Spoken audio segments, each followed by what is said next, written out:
Welcome to Comics on Parole. My name's Dan Glazer. How are you doing, Al? Good, man. What's up? Fine. Like my old girlfriend said, nothing. That's the problem. Okay, Al. It's time for the Dan Stupid... I fall for that every You show. do follow it. It's time for Dan Stupid Facebook jokes. Okay. It's the only time I ever get to stay in my stupid Facebook jokes on this stupid show. Okay. I just signed a deal for a new... Oh, by the way, I just signed a deal for a new comedy CD. Yeah, it's a CD at Wells Fargo earning 0.00%. But not dumb. Okay. I need a laugh track. I was at a restaurant last night and a guy had a heart attack, Al.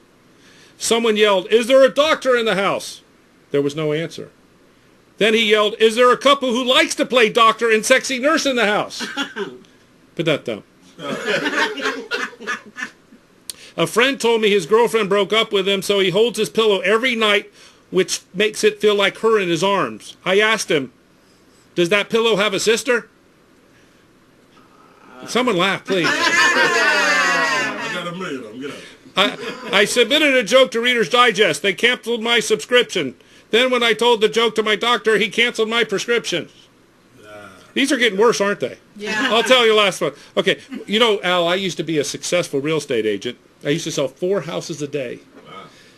The only problem is the occupants didn't know the house was for sale. Wow. I gotta laugh.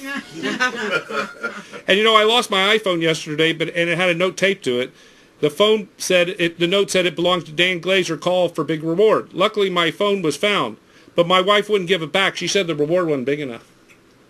Okay, that's the end of Dan's Facebook jokes. You see why I can't believe you asked me to be in one of your shows, TuKute. Me either. It's not too late to change it. By the way, every single one of these jokes got at least 5 likes. I'll have you know. Okay, out of 2,000 friends.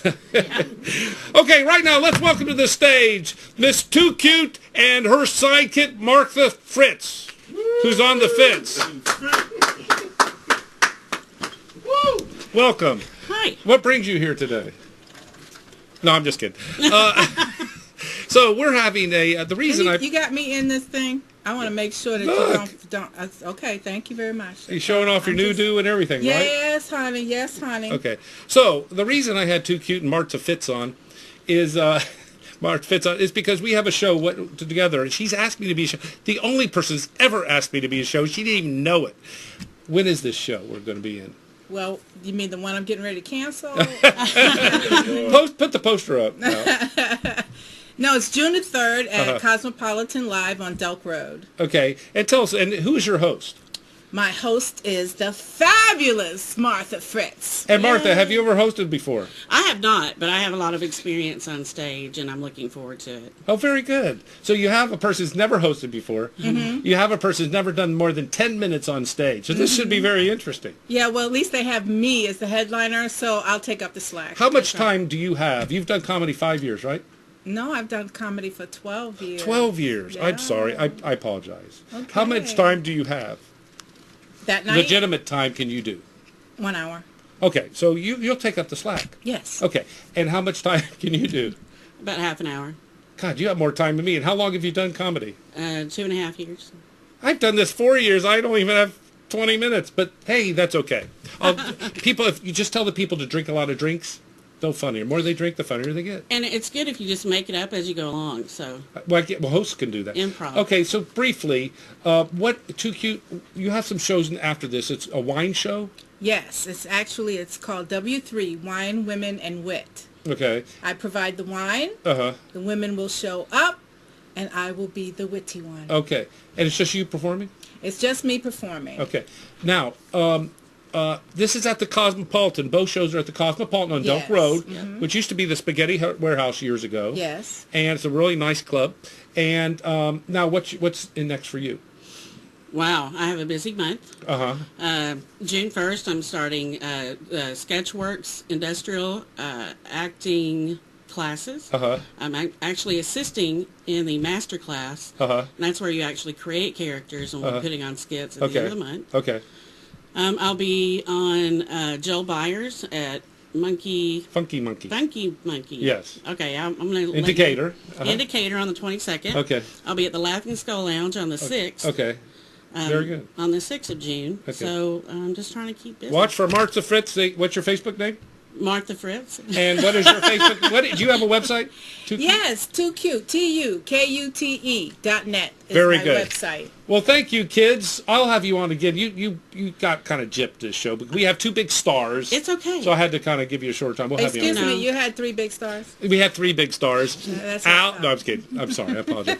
Let's take it to Atlanta Comedy Theater commercial. American Hearts Radio Entertainment Network is proud to announce that Dan Glazer's Comics on Parole Open Mouth Night will be held on Wednesday night at Atlanta Comedy Theater in Atlanta, Georgia, where you could get glazed every week with Dan Glazer. Dan has a great success with his Comics on Parole Open Mouth Night. Now fate has brought Comics on Parole to a larger stage at the Atlanta Comedy Theater. Come see the Comics on Parole Open Mic at the Atlanta Comedy Theater. This is a show up, go up for 45 minutes before the scheduled shows. 4650 Jimmy Carter Boulevard, number 114B. Go to www.atlcomedytheater.com. And don't forget to check out Comics on Parole web TV series every first and third Tuesday of every month at 9:30 p.m. Eastern Standard Time on www.americanheartsradio.com web TV. American Heart. Oh, okay. TuKute was there saying, Dan, please don't read your jokes when you perform at our thing on the 4th. I'll have cue cards. It's on the 3rd. Oh, you changed it to the 3rd? What did you say? I said the 4th. Okay, listen, right now, this is a big honor to have this gentleman coming to the Parole desk. He's an Atlanta legend, and he really is known all over the country. He's performed on Bill Bellamy, Who's Got Jokes. He's been on HBO Def Comedy Jam. He's been on Bet's Comedy View, Jamie Foxx's Laugh-A-Palooza, Martin Lawrence's First Amendment Stand-Up, E! Network's Chelsea Lately. I like Chelsea Lately. Byron Allen's Comics Unleashed, in 2011, Tyler Perry, Medea's Big Happy. Welcome to the stage, Mr. Rodney Perry. I'm on the way, baby. Hold up. Do I need to sit this close to you? You don't have to if you don't want to. I don't know how I feel about it. Rodney, What's going on? I do appreciate you coming on and risking your career. I don't know how I feel about this belly action I got going. I got the same thing. That's why we're I always need a wear shirt like that. I wear. Do you like my shirt? I love your shirt. You want to talk me out of it? No, man. You stay dressed. Matter of fact, I'm putting more clothes on. That's what I'm doing. Can that be seen? Oh, it's green. Yeah. We Okay, so you really do have. This happens all the time. I knew you were a big name. But whenever I go into the history, I get a little intimidated. Oh, Lord. But you have Chelsea Lately. That just went off the air. Right? She just quit the show, right? I think she was dating the guy that was the head of the network, and they stopped dating. Was that what happened? Yeah. She's hilarious. She's okay. She's a little nutty. Was she nutty? Now, what was the occasion you went on her show? She would have different comics on every day. Yeah. And so she was a daily show, and the way the show worked, you would go in, just like we all kind of met here, and you would discuss like hot topics, and you would give them your take on it, and they'd be like, "Oh, that's funny, do that." But sometimes Chelsea would steal your take. Really? So like, say we talked about whatever, the NBA, and I said the NBA is crazy because they're kicking people in the balls. And then we get on the air, you go, yeah, the NBA is crazy because they're kicking people in the balls. And I'd be like, what the? Why did you have to tell her before the show started? Because the producers want to hear what you're going to say. You don't want you willy-nilly. So did you go, what? You just come up with something else. That's what life is. That's terrible. That's comedy, though. She liked it. She liked it. It's been an honor. She should have paid you for it. So, okay. So, and tell me about the Talia Perry's. What did you do in Medea's Big Happy? I played a character by the name of Harold. Harold was a kind of a henpecked husband. Right. He has a crazy wife, crazy kids, and Medea helped steer him on track. That's a pretty big part. Yeah, it was a pretty substantial part. I worked 4 weeks on the movie. and got to work with, of course, Tyler Perry, you know, in full drag. And, I bet that was fun. Oh, it was amazing, man. And he had us out to his home. Oh, really? About 3 weeks into the shoot, we all got to go to his house, and his house was immaculate. And he seems like a nice guy, like an all-American type guy, just a nice guy. He had some type of weird lighting, though. Like, you couldn't take a picture in his house.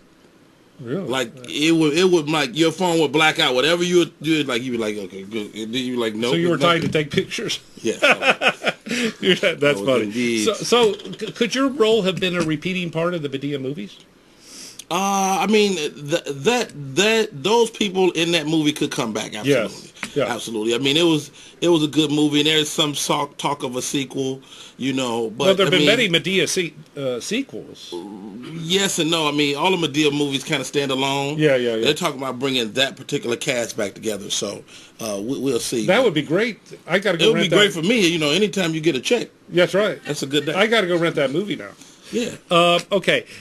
Jamie Foxx, nice guy. Very talented guy. One of the most amazing guys you'll be around. Right.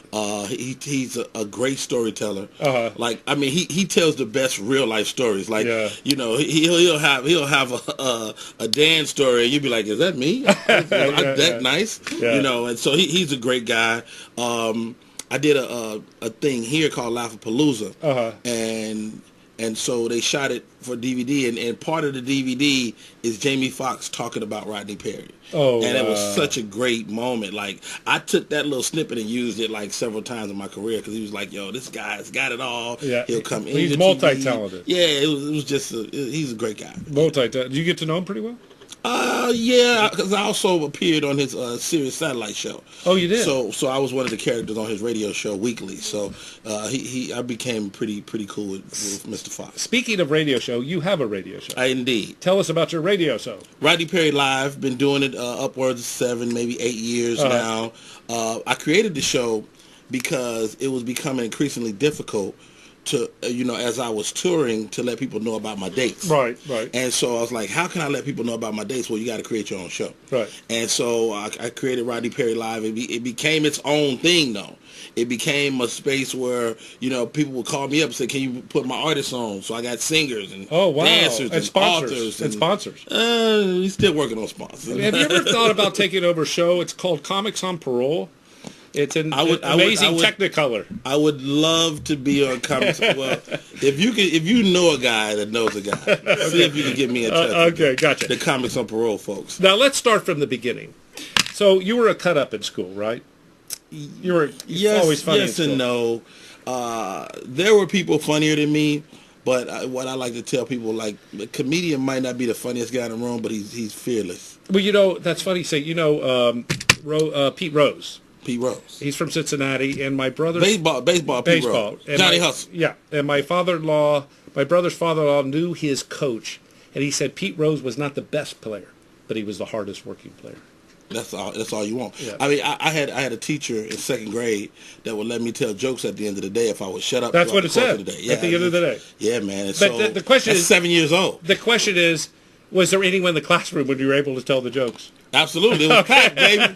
Standing room only. Okay. So 2nd grade. So you went into the Navy. You're at 8 years, right? I did 8 years from 1990 to 1998. And you did comedy.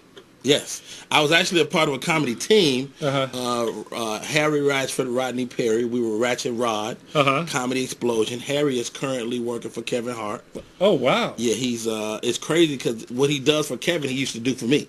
In terms of just being there and listening to the comedy and going, wow. hey, Rodney, what do you think of this? And I was like, oh, that's funny. Where you get that from? He's like, oh, you said that 2 weeks ago. Oh, my God. And so now he does that for Kevin. So he writes for Kevin? Yeah, he's one of Kevin's writers. Does he still perform? No, very little. When you write for someone else, you gotta be a writer. You know, I mean, you don't have to be, but you know, you don't want to step on nobody's ego either. So then you moved to Hollywood after 1998. When you were in the military, they didn't use weapons because your joke killed. You just told jokes of the enemy. I literally murdered people. Yeah, right. All jokes aside, I almost killed a guy one time. So I'm doing a comedy club in Sacramento, California. Tommy T's. I'm on stage. The show ends. They say, man, the guy in the front row had a stroke. And I'm like, yo, is he dead? Oh, wow. Because if he dead, it's your fault. Your life. I killed him. I literally killed. Yeah, that's true. But did he survive? Long story short, he survived. Oh, good. And, That's you good. know, my legend is still unforeseen. Okay, so then you moved to Hollywood. 1998. And you worked very hard. I did everything but comedy. I managed an apartment building. Right. I worked at a modeling agency for a short time. No need for the sarcasm. And but it was a great time. But then you made it big. You started opening up for a lot of people. Well, I had been there almost 2 years in L.A., but I still wasn't doing what I was there for. And so I met this guy. I was doing a temp job at the VA, and he was a double amputee. Right. And I would talk to him every day. And he looked at me one day and said, "What are you doing here?" And I was like, "Well, you know, I'm doing data entry." He said, "No, dummy. Why are you here in L.A.?" And that was kind of my wake-up call. And I've been doing kind of some form of comedy exclusively since then, whether it was working with, you know, cats like Cedric the Entertainer. That's right. Or I got Steve the list. Harvey or George Lopez, Cedric the Entertainer. Lopez Steve took Harvey. me on the road, man. Huh? Lopez took me on the road. He's one of the first guys to take me out and say, you know, "Hey, man, let me show you what it's like." You know, George Lopez was great to me. And you offered him a kidney, too, didn't you? I did not. Oh, you I did not. He was on his own. His wife gave him. Yeah, and I had no beans in my kidney, so so racist. And then anyway. you performed. You worked with Monique. Monique is one of the angels in my life. Absolutely. Are you still keeping contact with her? Yeah. We talk. I talk to her. She was an Oscar winner, wasn't she? She is indeed. She's still Oscar for the rest of her life. She'll be an Oscar winner. Let's see the first clip.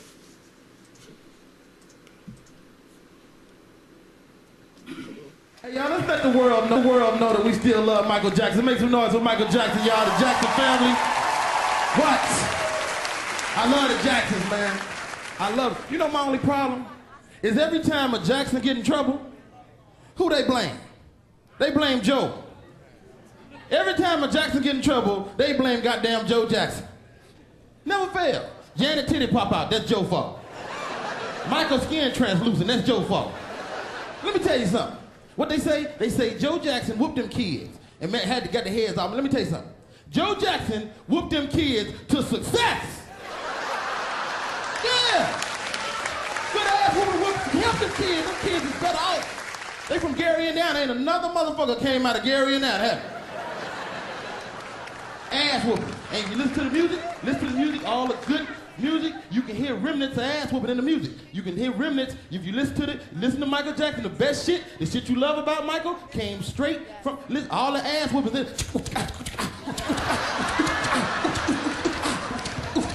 All that yelling and screaming Michael be doing, oh! That's a stitch of cord right there, stitch of cord.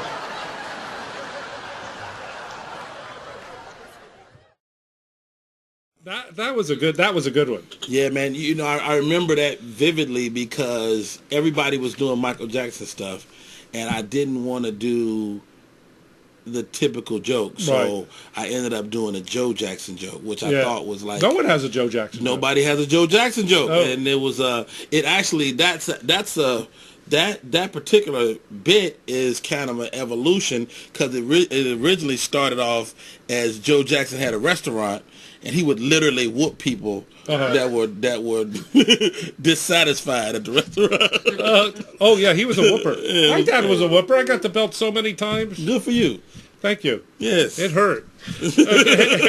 And now, can I tell a joke? Yes. Okay. That's what I love you. Well, you did the internet joke, so I got do it. So the Lone Ranger, and he had his trusty steed. Silver. Right. So Lone Ranger and Silver, you know, a lot of people don't know how close they were. The Lone Ranger got captured one time by some Indians. Yes. And so he came to Silver that night in a dream. Yes. And Silver knew immediately what to do. The next day, Silver appeared on a hill, and he had a beautiful nude woman sitting on his back. And so he started galloping down, and as he got close to Lone Ranger looked at him. He was like, "Yo, I said, bring back the posse." You know, this is a clean show, but I like it. No profanity. No. All the clean by bad today's standards. All the bad stuff is in your mind. That was funny. Thank you for telling me. Is that a new joke? No, that's a friend of mine told me that. It's just funny. a joke. That's a cute joke. I love jokes, and you know, I think every comedian should learn some jokes. Yes. Because it gives you structure. It gives you a beginning, a middle, and an end. Exactly. And so a lot of times as a young comedian, you're just kind of struggling to find your voice. Yes. And if you learn some jokes, at least you could be kind of personable at a party. Oh, yeah, definitely. I got about 3-4 jokes I can rattle off any given See moment. if you like this joke. Okay, we tell a joke. Take a joke. Okay, so I was walking the other day. I see a policeman. I made this up now. Okay. Now you might be able to. I was walking. I saw a policeman with a police dog. The police dog was dressed in a hat, sunglasses, and a trench coat. Nice. I said, "Why is your police dog dressed in a hat, sunglasses, and a trench coat?" He goes, "Shh, we're undercover." I said, "But he looks so silly." He goes, "Policeman said, I know he looks silly, but his uniform's at the cleaners." Okay, let's get on to the next one. His police uniform's at the cleaner. Okay. Lone Ranger was lost in the woods. Okay, man and lady at dinner, right? Man and lady at dinner, they enjoying a beautiful meal. They happen to notice together that their waiter had a spoon in his pocket. Right. And he's like, man, I wonder what the spoon is about. And so he said, well, ask him. And so the waiter came back and he was like, okay, I don't mean to pry, but what's the spoon about? I said, well, it turns out, you know, we did research. Turns out that we spent so much time going back and forth to the kitchen when somebody drops a spoon. Right. We're right there, Johnny, on the spot. If you drop a spoon, man, we use the spoon right out of our pocket. Then we go replace the spoon. Right. Like, okay, that's a great idea. Okay, I don't mean to pry, but, I mean, since you're answering questions, it seems like you have a string or something coming out of your fly. What's that? Yeah. He said, well, you know, research. Turns out we spend so much time washing our hands in the restroom when we go that at the top of the shift you tie a string around the old hoo-ha, and then, you know, you use that to pull it out. Yeah. He's like, okay. I mean, I don't mean to pry, but how you put it back? Yeah. So I don't know about everybody else, but I use the spoon. Very good. On that one, you stay up here. That was very good. Thank you for bringing those to. I like it. That's why you're the professional and I'm not. I got jokes. Okay. Now, we want to welcome a good friend, a close friend. Awesome guy. Of Rodney's here. He's an alumni of my improv workshop. Oh, he is? He is indeed. And you do improv together now, right? Yeah, he's the president of Laugh Your Class Off. That's right. He's a teacher. And he'll make you laugh your ass off. That's right. He's a teacher. He's a comedian. He's a motivator. He's founder of Laugh Your Class Off. Welcome to the stage, Mr. Cornelius Joe. No, you stay up here. Okay, got you. You're going to put the big guy in the middle. Yeah. I just want to keep you up because if you want to throw something in as far as questions, you're welcome to do, or answers. So thank you for coming to the Parole. Thank you. You know what's funny? I have so many comics on here that actually are on parole. Oh, really? Wow, I'm not on parole. I'm a law-abiding citizen. I passed my background check, you know, since I can teach legally. So Now, you're a teacher and a motivator. You work a lot with kids, and you teach classes to teachers how to be funny, etc.? Yes. I am right now coming off 180 tour. Oh, what? Yeah.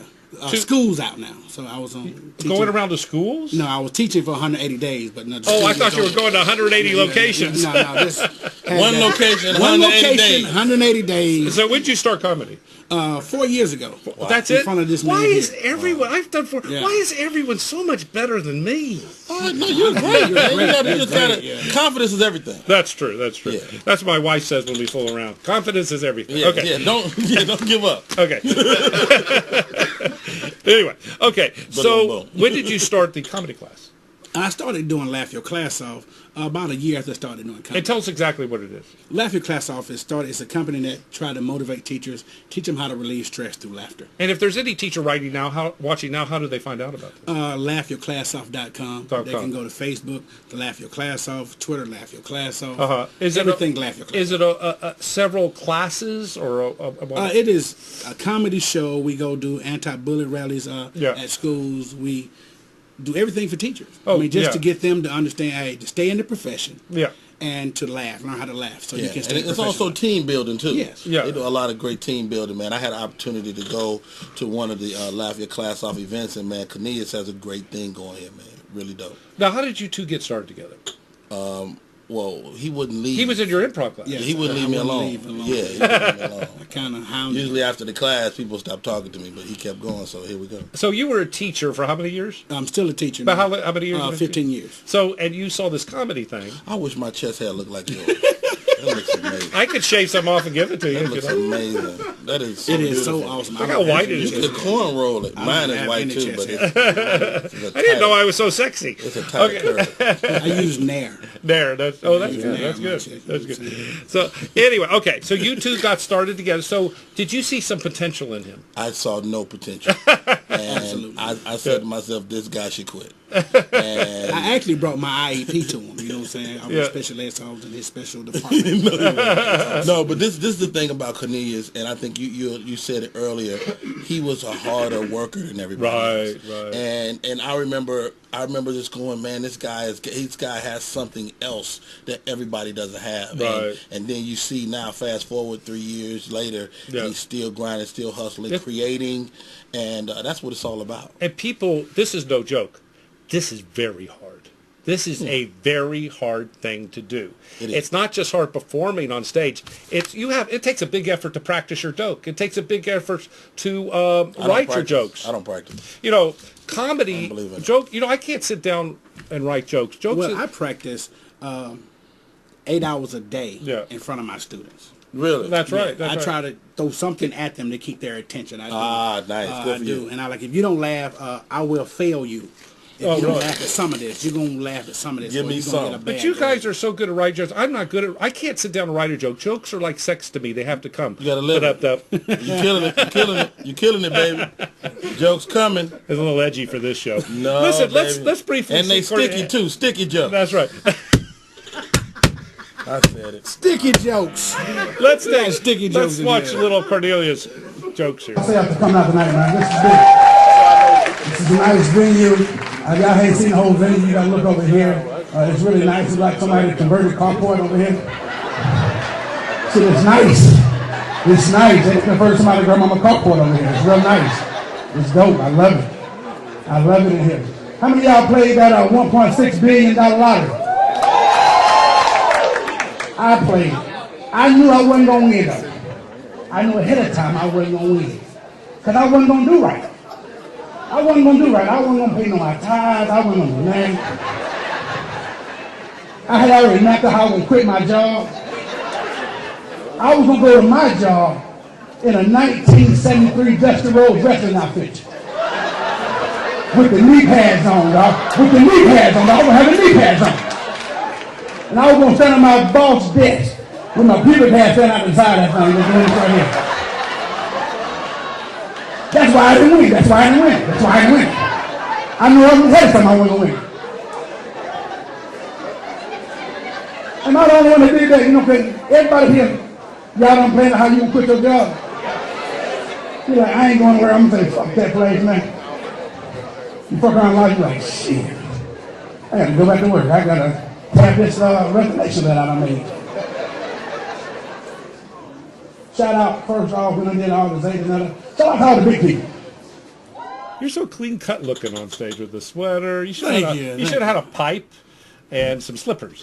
Some pipe and some slippers. Okay. So tell me, use a pipe. Do you? I have a nice pipe. So I've heard. Shout out to people that say I got a nice pipe. That's right. Wow. Okay. I didn't say it. That's for sure. No, I'm not. Now, do you tour? Do you ever take him on the road? I might take him out this summer. You might take him out this I summer. might take him out this summer, man. He's a good guy. He double as a bodyguard, you know. Where are you going to take him? I don't know. I ain't made him a mind yet. I got Pittsburgh just came online. Oh, wow. That'll be fun. Yeah, Golden Corral. Golden Corral. Oh, yeah, we like to go and tab buffet. Yeah, do they buffet. feed you, at least give you a free meal? Absolutely. That chocolate fountain is really, Chocolate that's fountain, worth, yeah. that's worth good. That's lovely. I take my clothes off and go there. Go skinny dipping in the car. Where in Pittsburgh are you going to? At the Improv. Oh, really? Yeah, I played the Improv. Yeah, I played the Improv. This year, my tour is called the Get Money Tour. Oh, good. Because we want to get some money. What about Philly? Do you do Philly? I do play Philly. What clubs? I used to play the Live House, which is closed down now, but they're going to be reopening this year. And we've been doing some work for the Helium Clubs, which are in Philly and a couple other places around the country.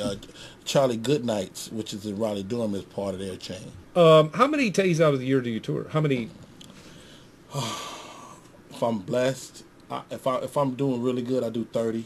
Oh, there's a comedian I know who doesn't even have a part. 30 weeks. 30 weeks. So you thought it said 30 days? Oh my God, that 30 is good. weeks. Yeah. I know a comedian. I can't tell you would know who he is. He's gone almost every week out of the year. He doesn't have an apartment. He has no car. He just travels. I couldn't do that. He travels on Greyhound bus all night. Sleeps on the bus. The only problem is he likes to sleep in the nude. But other than that, this is a true story. That's going to be an issue. But this is a true story. He doesn't even have an apartment. He tours, so you're about there. I mean, there are some guys. I've known guys like that through my career that live on the road. I mean, I personally have never lived on the road. I got a family, wife, and kid. Yeah. So that's been very difficult. But like I say, on a great year, I work like 30. That's a lot of weeks. 30 weeks. That's a lot of weeks. That's a lot of weeks. But I mean, I don't do anything else either. Would you like to get good enough where you quit teaching and do what Rodney's doing? Yes. Who wouldn't want that? Who wouldn't want that? Right, I mean, where you can keep inspiring teachers and people. Yeah. Who wouldn't want that? That's the life. Yeah. You don't work during the day, then you work at night. That's a dream. But you do have. When I'm on the road, I'm on vacation. You're on the road. When I'm on the road, I'm on vacation because nobody asked me to do anything. That's like right. My wife, if I'm at home, my wife coming up with all kind of stuff. Wait a minute, you ain't got to take the trash out. I don't do nothing. But you have a good relationship with your wife. She all right. How's your love life? It'll be 20 years this year. Does your love life good? I mean, with her. Rod. His love life by himself is awesome. Rod, I'm killing it by myself. Rodney, matter of fact, pass me that armor. Rodney, the other day I was fooling around with my wife. Thank you. Rodney, not on the show. Not on the show. Rodney, the other day I was fooling around with my wife. Yeah. The next morning, listen, the other day. Oh, yeah. That's what he needs right there. Right? 3-in-1 oil. 3-in-1. After the show, please. That's your new sponsor. After the show. But Rodney, the other day I was fooling around my wife. Woke up the next morning, she said, "Bing, and I just want you to know I was not faking it last night." I said, "Really?" She goes, "No, I really did fall asleep." Wow. But dumb. I think you should punch in the throat. My jokes always have a dumb at the end of it. That's right. You should have a guy. You need a guy to actually do that. I really should have a guy. I really should have a guy. You need that guy. You can't do it yourself. The other night I got into bed, I threw the covers over my head, and my wife said, "You look like a pig in a blanket." I said, "So eat me." That's too good cute. One. Oh, that was my one good one. That was a good one. I like you two get up here so we can all say goodbye. Getting back. Is it over? It's over. It's over. It comes on Parole. That was great. Thank you very much for turning in to Comics on Parole. This has been Dan Glazer, Rodney Perry, Cornelius George, TuKute, and Martha the Fitz. Martha Fritz, who has fits. Tune in about 3 weeks when we don't know who will be on the show that they will be here. Remember, wherever you go, there you are. 3 weeks. Usually it's 2 weeks. Okay. Thank you. Goodbye. Wave, everybody. Come on more.